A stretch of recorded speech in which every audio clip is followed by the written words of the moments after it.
Então Kepler ele teve aí muita influência do Tycho Brahe nas suas observações, nas suas anotações, e ele conseguiu formular três leis que são muito importantes para o movimento de corpos celestes, tá?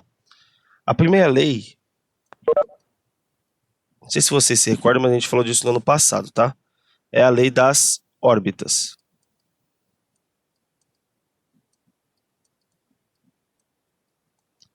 Então, qual é a lei das órbitas? Bom, o Kepler ele viu que os corpos eles não seguiam trajetórias circulares como acreditava-se aí nos modelos anteriores, tanto do Ptolomeu, que é o modelo heliocêntrico, ou geocêntrico, quanto do Copérnico, que é o modelo heliocêntrico. Por mais que o modelo do Copérnico estivesse mais condizente com o que a gente entende hoje, é um modelo que pressupunha movimentos circulares. E o Kepler viu que não. Os corpos eles não realizavam esses movimentos circulares. Eles realizavam movimentos elípticos. Então, as órbitas dos planetas, órbita é a trajetória daquele corpo em torno de um outro corpo, né? Então, as órbitas dos planetas em torno do Sol era uma órbita elíptica.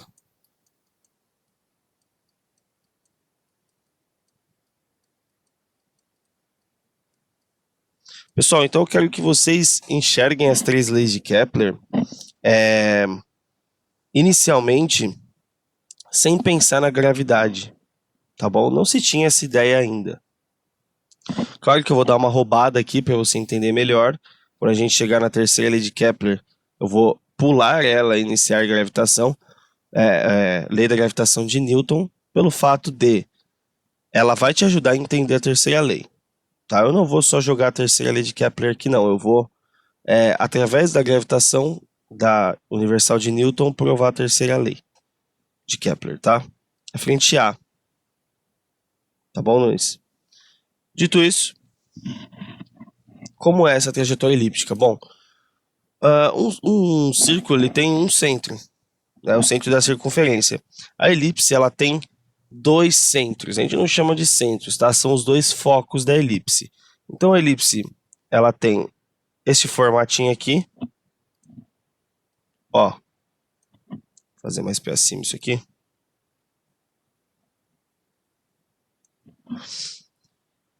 Tem dois focos, beleza? Os focos eles estão alinhados, tá? Então F1, F2. Qual que é a grande coisa, a grande sacada aqui? O Sol, ele ocupa um dos focos. Então o nosso Sol, ele será colocado aqui em um dos focos, beleza? Quem está orbitando o Sol são os planetas. E aí, gente, não vai ser cobrado de vocês aqui essa questão de excentricidade da órbita elíptica. A excentricidade, esse cálculo você vai ver mais lá na matemática, que é aquele Ezinho, tá bom? Que tem a ver com quão achatadinha é essa elipse, tá bom? Quanto mais achatada, mais excêntrica. Então, quando vocês estiverem lendo e ouvirem, tal planeta tem um movimento cuja órbita é excêntrica, significa que é um movimento elíptico bem esticadão, tá? A Terra ela faz um movimento quase circular, beleza? Eu exagerei aqui só para vocês visualizarem. Então, a Terra ela vai se movimentar aqui, né? Em torno do Sol, em diversos momentos, né? Se você considerar que esta posição da Terra aqui, ó, é a posição 1 e que ela se movimenta nesse sentido aqui, ó, tá vendo? O que eu posso afirmar em relação ao tempo de movimento da Terra quando ela retornar à posição 1? Quando ela retornar aqui, ó. O que eu posso falar?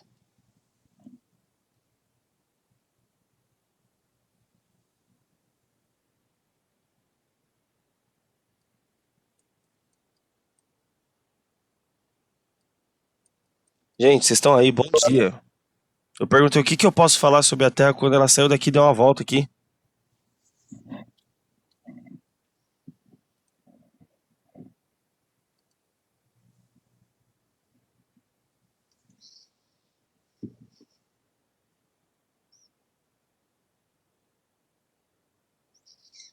Pessoal, vocês estão me escutando?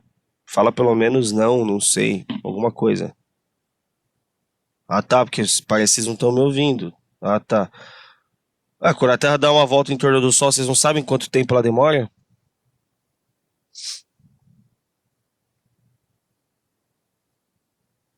365 dias, né? É um ano. Gente, um ano é o tempo que a Terra demora para dar uma volta aqui em torno do Sol, né? Então o tempo aqui é de 365 dias. Cuidado, hein? Legal. Só que além da Terra fazer esse movimento, ela também faz esse movimento aqui, né? Então ela translada e rotaciona. Então é rotação e translação. Pergunta: quanto tempo demora para ela dar uma volta em torno do próprio eixo? 24 horas. Para dar uma volta em torno do Sol, 365 dias. Então cuidado, hein? Cuidado. Legal. Então, a primeira lei de Kepler pressupõe aí órbitas elípticas, tá? Também temos aqui dois pontos muito importantes aqui na trajetória, que eu vou chamar de pontos A e B, tá? A, opa, A e B.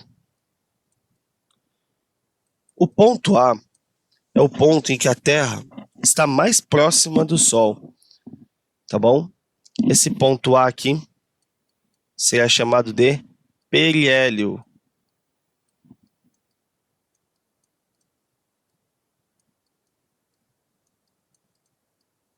E o ponto B, que é o ponto onde a Terra está no local mais distante possível do Sol dentro de sua órbita, é chamada de afélio. Ok? Então, muito importante esses dois nomes, porque quando a gente for falar da segunda lei, a gente vai falar sobre o movimento real da Terra aqui em relação a esses dois pontos. Então tem que saber os nomes, tá? Esses dois aqui tem que saber.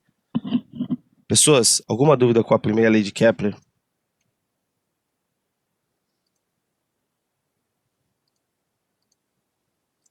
Não? Tá legal. Segunda lei é um pouquinho mais chata, tá? É chamada lei das áreas.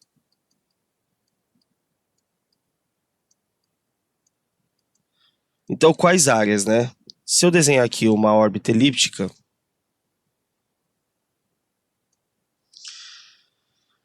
e aí, claro, eu vou desenhar o Sol e a Terra menores, tá, gente, aqui.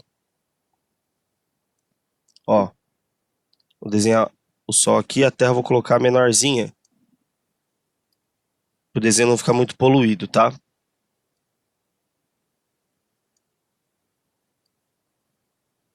Deixa eu exagerar aqui. Deixa eu jogar isso mais para cá.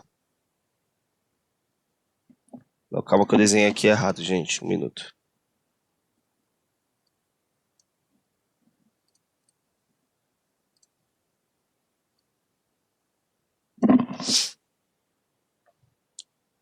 Aqui.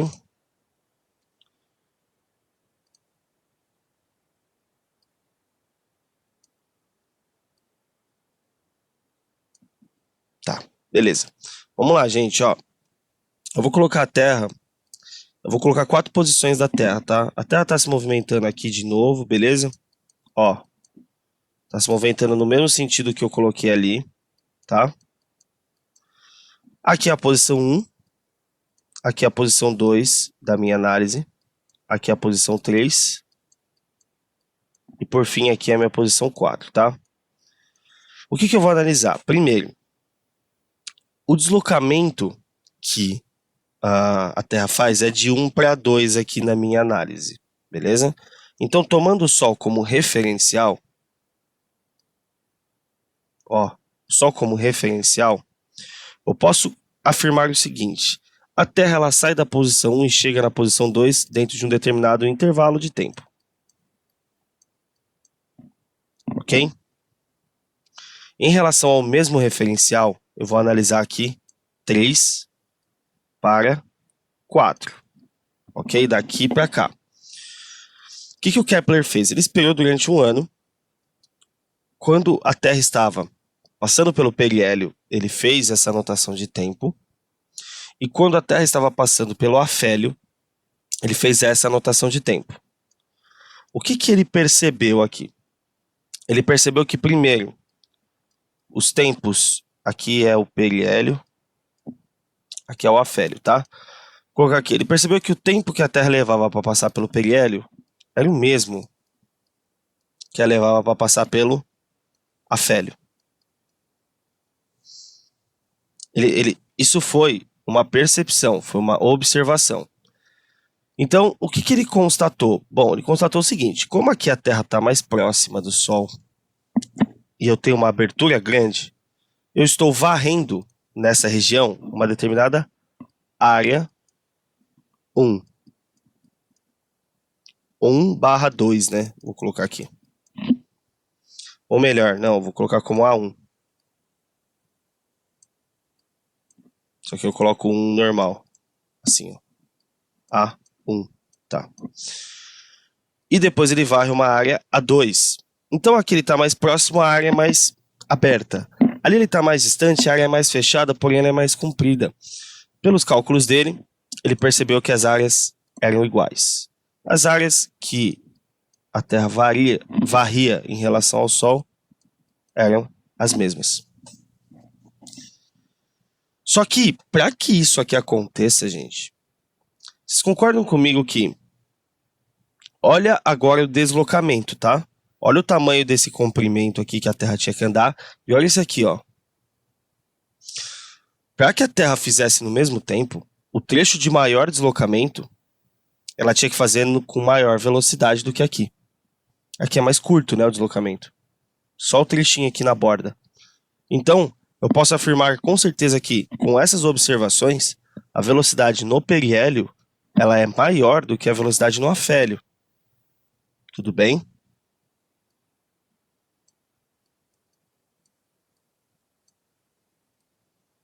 Entenderam isso, gente? A segunda lei?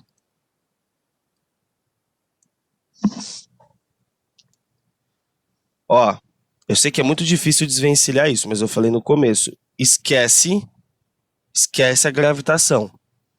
Se eu virar para vocês agora e perguntar assim, ó, por que no ponto do periélio a velocidade é maior do que no afélio? O que vocês podem afirmar?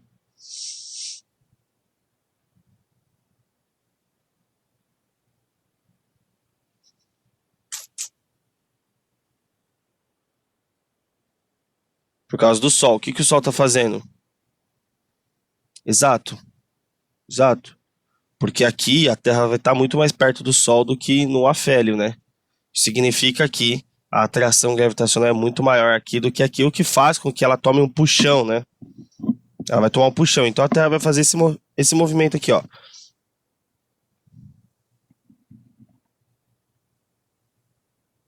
Ela faz como se fosse um estilingue aqui, ó, perto do Sol, e ela é lançada, ó, vai aumentando a velocidade. Na próxima aula eu vou trazer uma simulação para vocês disso aqui, com relação aos vetores velocidade e força, tá bom? Mas antes eu tinha que falar da velocidade e da força para fazer a simulação, tá bom? Então, tudo bem com as duas leis? Nenhuma dúvida? De boa, podemos tocar o barco? Podemos tocar o barco, legal. Beleza. Então, dito isso, galera, tem a terceira lei de Kepler, que é a lei dos períodos, que eu não vou falar agora, porque eu prefiro falar mais especificamente agora da gravitação, que aí eu vou trazer essa ideia da gravitação para que a gente prove matematicamente a terceira lei. Ah, mas o Kepler veio antes, ele formulou a lei antes. Eu sei disso, tá? Eu sei disso. Só que para o entendimento de vocês, eu acho que é mais interessante que vocês tragam a ideia da gravitação, mas sabendo que o Kepler formulou isso antes, sem a lei da gravitação do Newton. Tá bom? Então, lei da gravitação universal do titio Newton.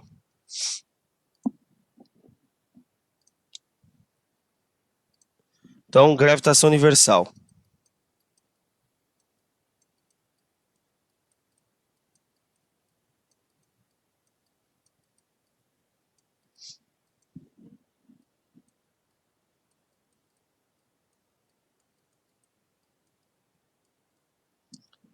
Primeiro, galera, o Newton é aqui que entra aquela história bem romantizada, né, da maçã cair na cabeça dele, né?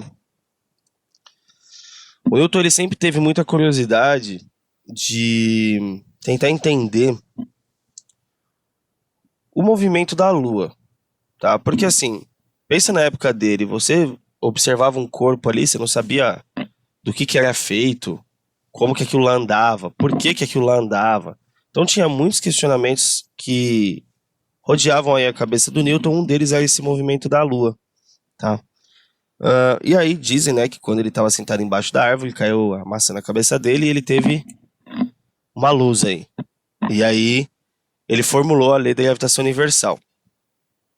O Newton, ele passou muito tempo em quarentena, gente. Vocês sabiam disso? Por que que o povo lá na Europa teve que fazer quarentena?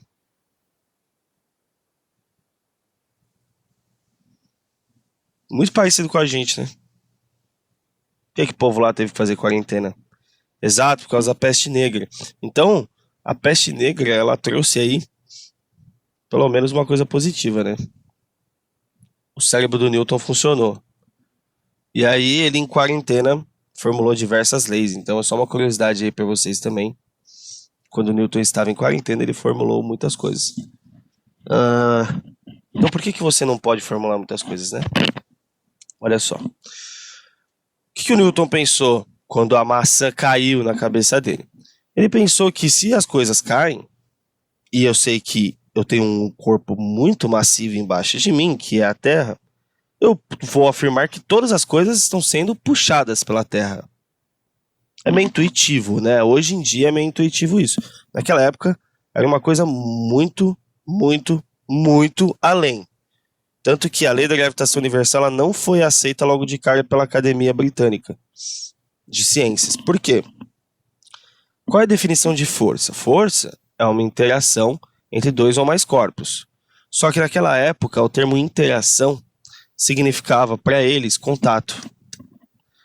Só que a lei da gravitação, ela formula aí, ela tem como hipótese uma lei, uma força que atua à distância.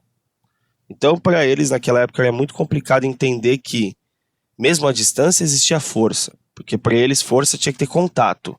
Então, corpos com massa, Newton pensou, né? Corpos que possuem massa, eles se atraem. Então, pera lá. Se eles se atraem, significa aí que ele conseguiu pensar que a Lua está sendo atraída pela Terra, né? E através da sua terceira lei, a Terra atrai a Lua também. E a Lua atrai a Terra e vice-versa. Ele pensou o seguinte, bom, então se eu espaçar cada vez mais os corpos, a atração entre eles diminui. Portanto, a lei da gravitação universal, ela pressupõe apenas uma atração, não uma repulsão. Tanto que isso é uma das coisas que diferencia ela da força elétrica, tá bom? Porque a elétrica tem atração e repulsão, né? Então, se eu tenho dois corpos com massas iguais ou massas distintas, basta que eles tenham massa, vou chamar esse aqui de Mzão, esse aqui de Mzinho, eu posso afirmar que se eles estão a uma determinada distância, onde eu tenho a possibilidade de uma interação entre os corpos, eu posso afirmar que eles se atraem. Então, se for M1, não minto, Mzão, Mzinho, posso falar que o Mzão puxa o Mzinho e o Mzinho puxa o Mzão, né? Não vou ficar aqui falando de novo da terceira lei, já falamos bastante disso, né? Então, você tem aí a mesma intensidade de forças atuando na direção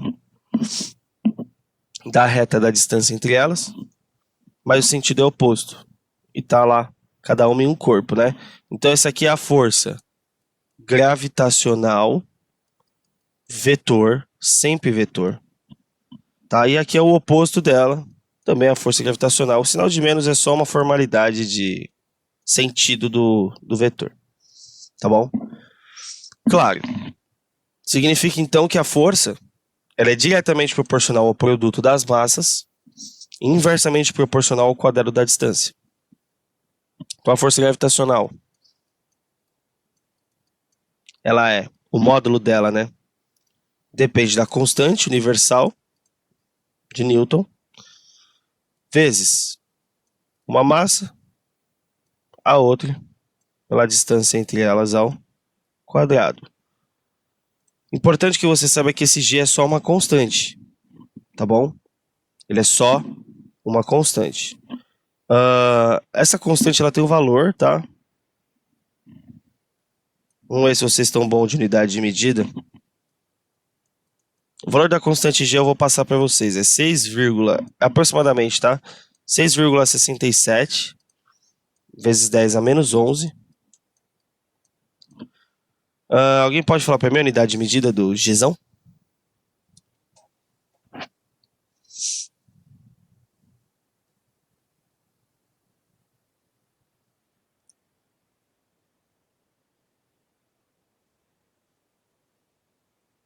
G?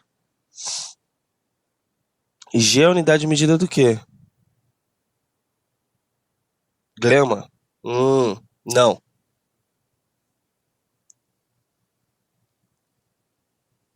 Giovanna Cabral também não.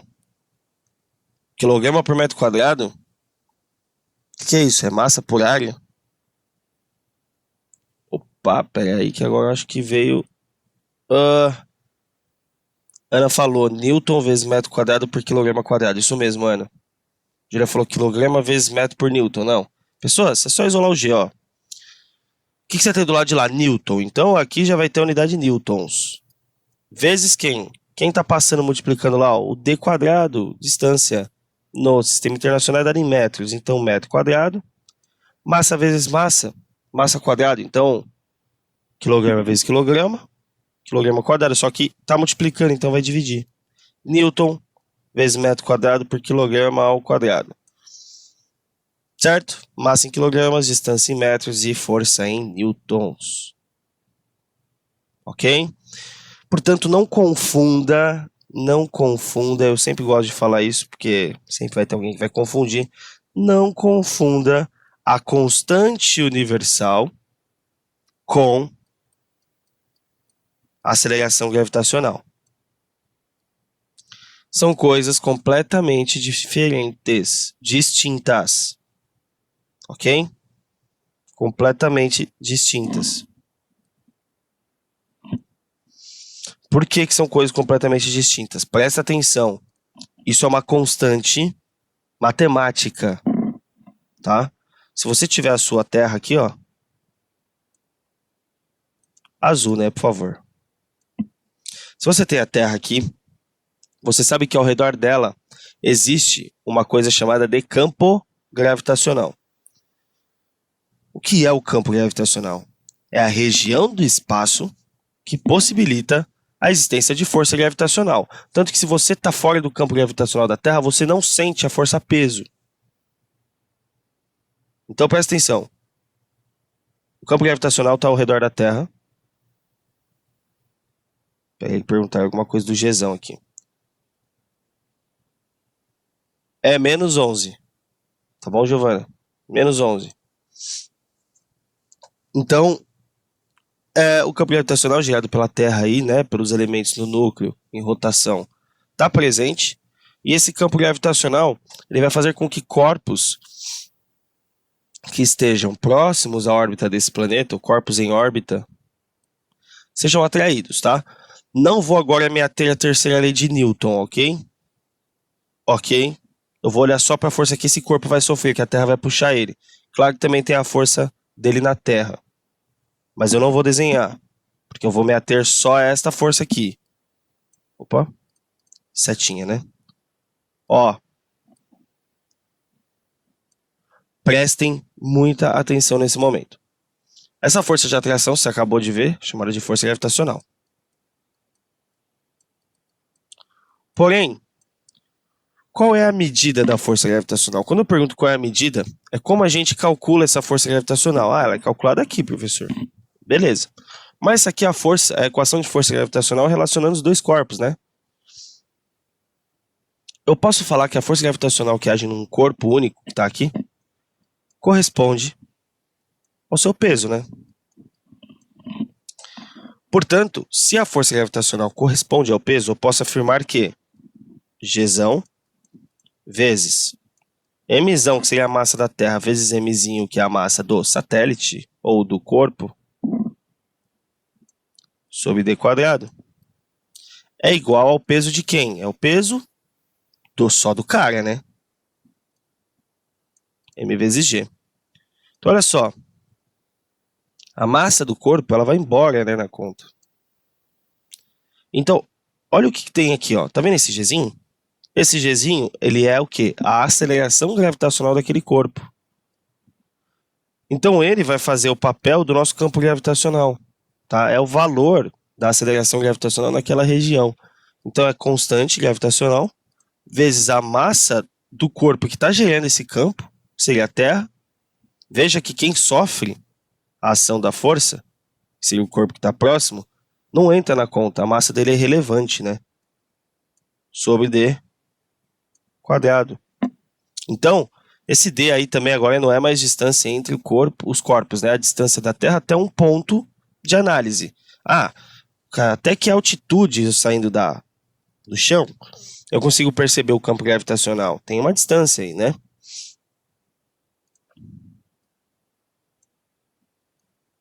Pessoas,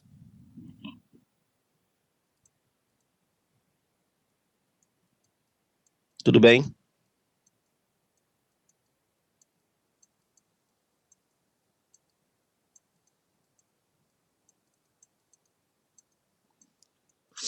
O que a Ana tinha falado aqui?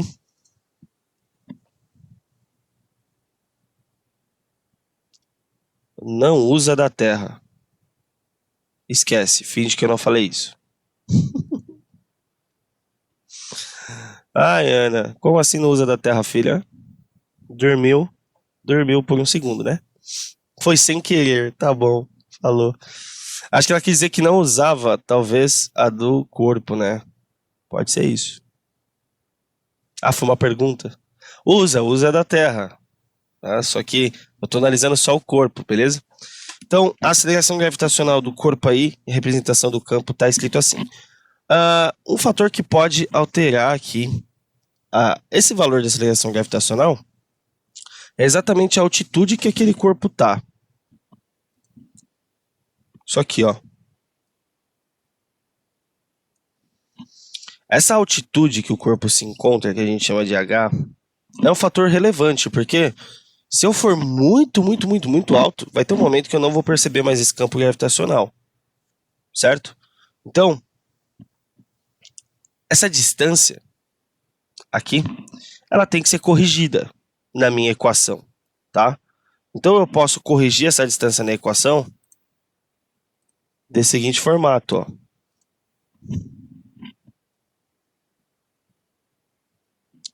O meu Gzinho vai ser calculado como constante vezes a massa do corpo da Terra lá, sobre quem? Essa distância aqui, ó. Agora sim, Ana. Essa distância, ela tá aqui, né? O Dzinho. Quando um corpo tá na superfície da Terra, a distância que ele percebe é o raio da Terra, né?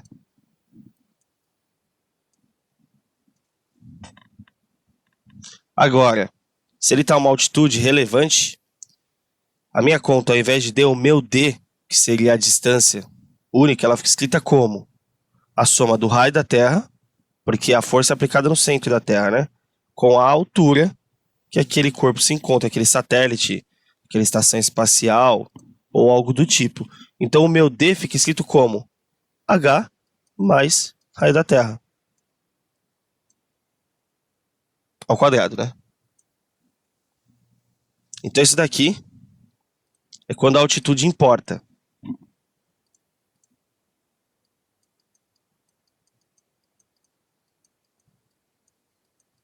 Quando a questão me falar isso aqui. Belezinha, galera?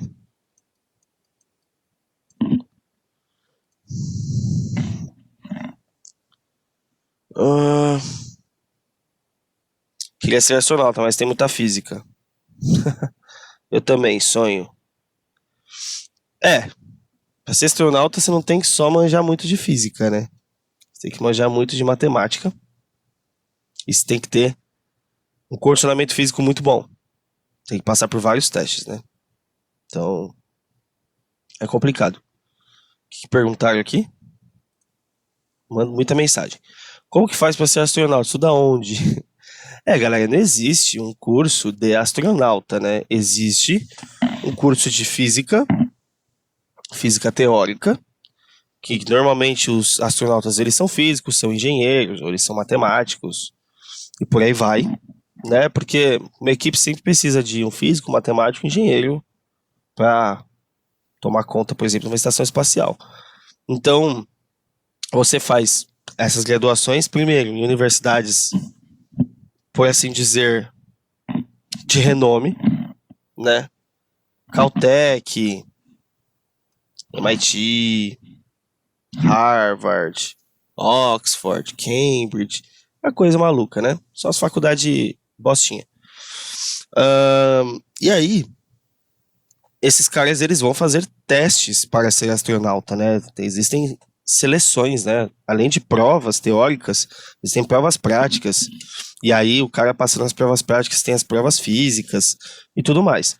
Uma recomendação que eu deixo para vocês é aquele filme The First Man, né? O Primeiro Homem, com o Ryan Gosling, que vai falar aí sobre a ida do homem à Lua, tá? Então é um filme bem bacana que conta um pouquinho disso que eu acabei para falar, e acabei de falar para vocês.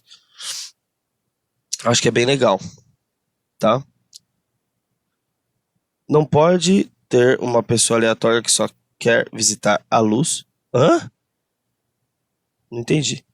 Olha só, cursinho para astronauta, garante sua vaga. Ai, meu Deus, eu não vou ler esse comentário, que eu posso tomar um processo. Acho que tem que pagar, é caro. Não vou ler de novo, não vou ler de novo. Ai, gente. Pessoas, nossa aula vai chegando ao fim. Tudo bem? Vou fazer, vou fazer. Quero saber se vocês têm dúvida.